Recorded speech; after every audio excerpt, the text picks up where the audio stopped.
हिंदू आध्यात्मिक एवं सेवा संस्थान के माध्यम से हिंदू आध्यात्मिक एवं सेवा मेले का आयोजन 9 से 12 जनवरी के दरमियान किया गया। आइए देखते हैं इस मेले की कुछ झलकियाँ। 9 जनवरी को स्वामी गोविंद देवगिरी महाराज की उपस्थिति में इस मेले का उद्घाटन हुआ। हिंदू मंदिर, मठ, साधु संतों के माध्यम से मानव कल्याण का काम किस तरह से पूरी दुनिया में किया जाता है, इसका प्रसार और प्रचार इस मेले का उद्देश्य था।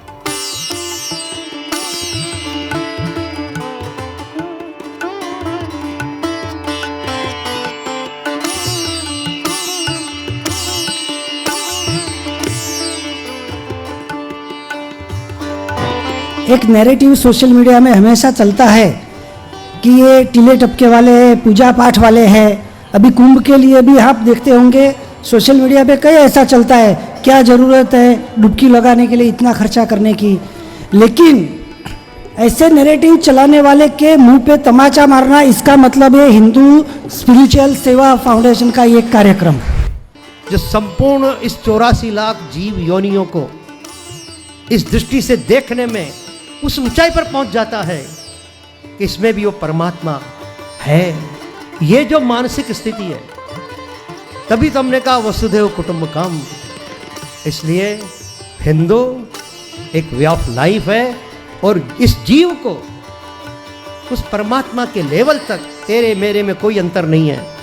एक स्वयंसेवक किस रूप में होना चाहिए और उसकी कितनी क्षमता होती है कार्य करने की, उसमें जब वो स्वयंसेवक गेरुआ वस्त्र धारण कर लेता है तो वो परम पूज्य गोविंद गिरी देव महाराज बन जाता है और 500 वर्षों के बाद राम मंदिर का निर्माण होता है। बात यह है कि जब आप देश के बाहर जाते हैं और फिर से अपने देश में आते हैं, तब हमें हमारे देश की जो वैल्यू है, उसका महत्व है, वो हमें पता चलता है कि ये देश बाकी सभी देशों से खास क्यों है। और आज मुझे ऐसा लगा, हमें ऐसा लगा कि आपको पहला तो हम सभी को यही समझना होगा कि हम इस देश के वासी हैं। हमारा जन्म ऑस्ट्रेलिया में नहीं हुआ, जापान में नहीं हुआ, अमेरिका में नहीं हुआ, सोमालिया में नहीं हुआ, कंबोडिया में नहीं हुआ, हमारा जन्म भारत देश में ही हुआ। ये अपने आप में बहुत बड़ी उपलब्धि है, इसलिए आप खुद के लिए पहले तालियां बजाएं। स्वतंत्र वीर सावरकर जी ने जो कहा वह हमारे समस्त अध्यात्म शास्त्र का सार है। हम लोगों को वेदों ने, उपनिषदों ने, भगवत गीता ने एक ही बात सिखाई, निरंतर अपने को अधिकाधिक योग्य बनाते रहो और संपूर्ण योग्यता प्राप्त करते करते विश्वात्मक परमात्मा की सेवा में ले समर्पित हो जाओ। जिसको भी सेवा करनी है उसे पहले स्वयं को संयम का पालन करना होगा, अपने को योग्य बनाना होगा। आम्ही सरळ म्हणतो तन मन धनानं सेवा करेन, पण ते तन चांगलं असलं पाहिजे, मन चांगलं असलं पाहिजे, धन भी अच्छा होना चाहिए। राम जी का मंदिर बनेगा कि नहीं, राम जी का मंदिर बनेगा कि नहीं, अरे कितनी पीढ़ियां निकल गई, लेकिन हमारी पीढ़ी सबसे धन्य है कि हमने अपनी आंखों से भगवान श्री राम को उस मंदिर में विराजमान होते हुए देखा। हमारी पीढ़ी इसलिए भी धन्य होगी कि हम लोग एक दिन सुनेंगे संपूर्ण विश्व में सबसे ऊंचा राष्ट्र कौन सा है, भारत माता है।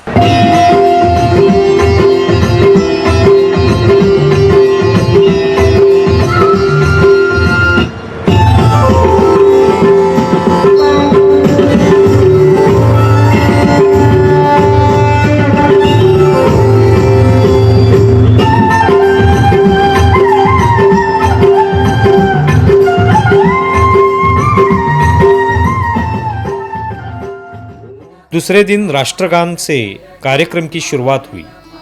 प्रख्यात कवि मनोज मुंतशिर के उपस्थिति में सनातन धर्म की अनिवार्यता पर सुंदर भाष्य किया गया। गुरुकुल परंपरा, गुरुवंदन, इस परंपरा का महत्व भी बताया गया। इन 4 दिनों में गंगा आरती का आयोजन भी किया गया। तो उसने सीता की जैसी माता को पैदा किया, सीता जी को। लेकिन अब यदि माता और पिता को ही कुछ नहीं आता है तो बच्चों को क्या मूल्य देंगे और क्या निर्माण करेंगे। तो बच्चों के पैरेलल हमको बड़ों को भी कुछ सिखाने और सीखने की कोशिश करनी और करवानी चाहिए।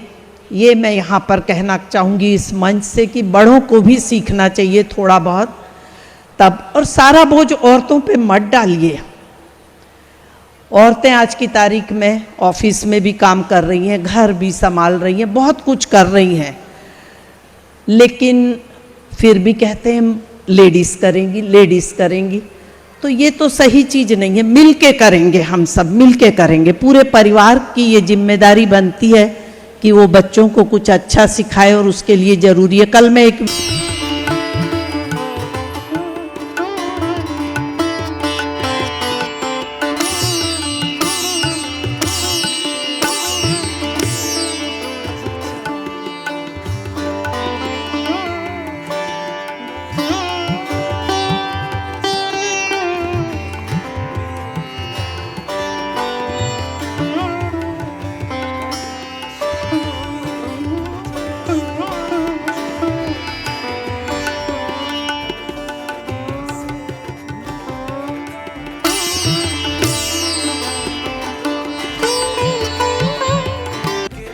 जय श्री राम जय।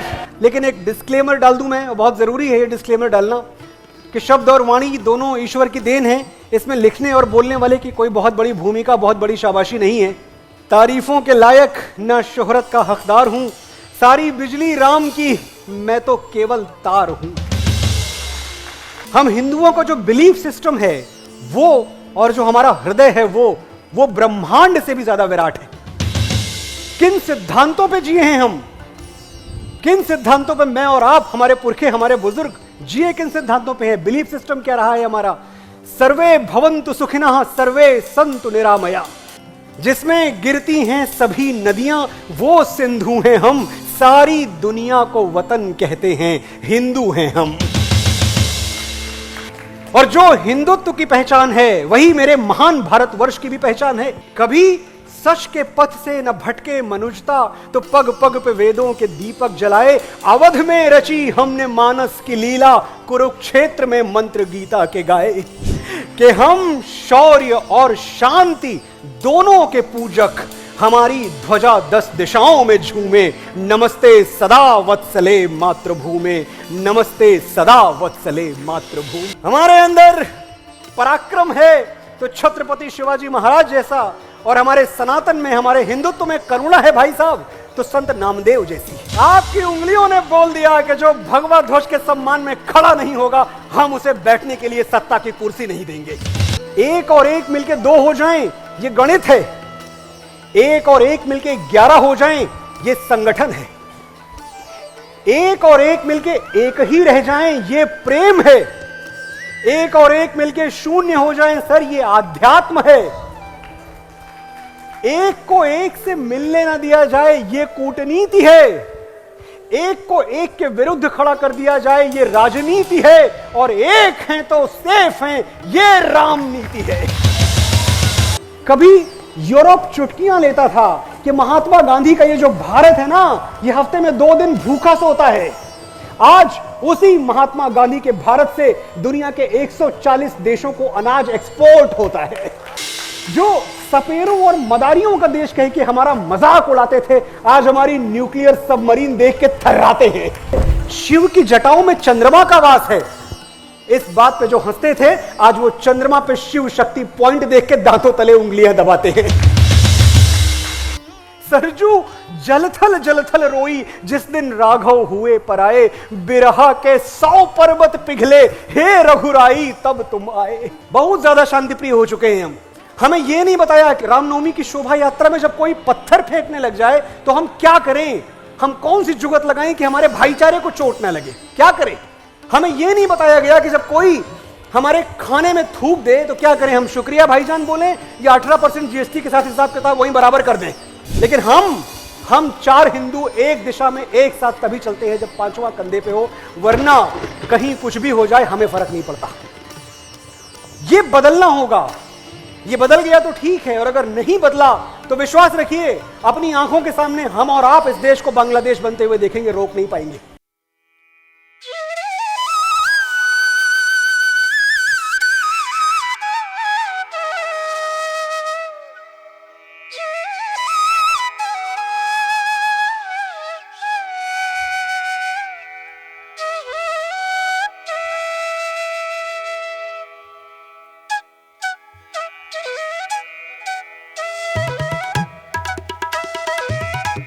देश की इस महानगरी में कल से एक अलौकिक आयोजन का प्रारंभ हुआ है और उसी क्रम में आज के प्रातःकाल के सत्र में गुरु वंदन, बड़ों का वंदन, रेस्पेक्ट अपने बड़े लोगों को करना और उसी में से अपने जीवन के अंदर श्रेष्ठ बातें और यशस्वी ढंग से प्राप्त करना, ये प्रक्रिया भारत की धरती पर अनंत काल से अत्यंत प्रभावी ढंग से चलती आ रही थी।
तीसरे दिन कन्या पूजन का उत्सव मनाया गया और स्कूल के बच्चे भी बड़ी संख्या में इस मेले में उपस्थित रहे।